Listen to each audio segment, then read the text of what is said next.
there's a lot of discussion these last 2 years about racism, but I actually find that there's another related problem at the other end of the extreme when people are associate with you too much due to prejudices from being in the same race. I want to talk about two examples that I ran into.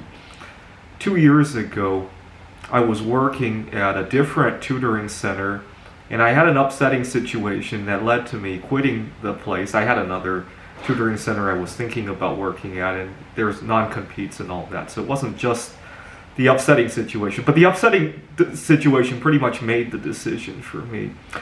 What had happened was I had a client that I was going to work with from 2 to 3 p.m., if I remember correctly.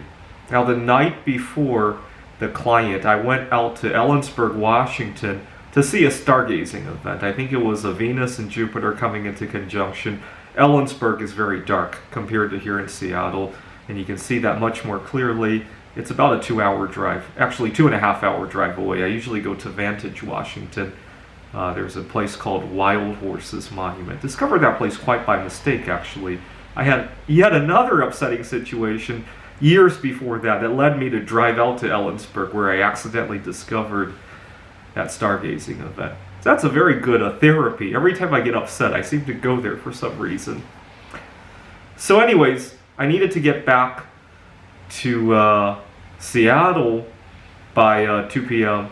and I decided that I would drive directly to the center. There's a waiting room in the center, and I wanted to do something on my computer. So I got to the center at 1:30. Now you got to understand, I've been driving for 5 hours in the last 2 days. I hadn't been getting much exercise, because this is winter time, right? I get to Ellensburg, and I pretty much just go indoors, or when the stores close, I go out to my car. That's pretty much it, right? So I wanted to stretch a little bit. It was 1:30. I got to the waiting room, and I'm standing at this counter where I can put my computer on the counter, and I'm thinking, okay, at least I can stand for like 30 minutes. And my boss happens to come by, and I say hello to him, and he wants me to take a seat for no apparent reason. I'm not in his way. There's nobody in the waiting room. He said, oh, you can have a seat, and I ignore him. And he looks at me with this funny look. He said, just have a seat. And I give in. I should have stood up for myself. But he is also Asian. He's Korean. And I had another tutoring center, much more prestigious, that I wanted to work at. There's a non-compete. And that was the deciding factor. After that one class, the student I was working with was kind of winding down his work anyway. So I told my manager, after we wind down this student, this scheduling isn't going to work, but I'll think about you guys in the future.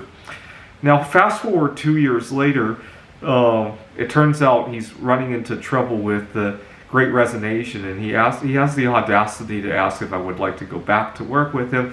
And I'm thinking to myself, I'll keep that thought in my back pocket, but I'm not terribly excited about going back, right? But now that he actually wants me to go back, maybe I should go back and speak up for myself. I don't have a non-compete with the other work that I'm doing right now, and maybe I should go back and speak up. But I'll play with it, right? It's not do this or else I don't get to eat, right? So I like that. I'll see if I want to play with it or not. Probably not, because I'm very sensitive to things like that.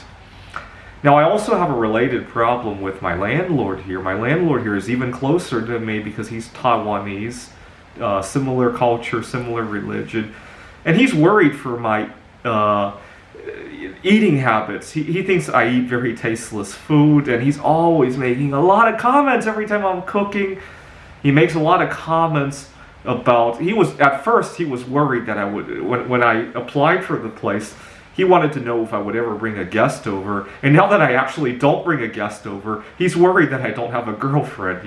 He didn't realize how old I was until I talked to him about my work. And lots of commentary about my eating choices and my dating choices. And it just goes to show that being too close to somebody can be just as bad as being too distant from somebody, right?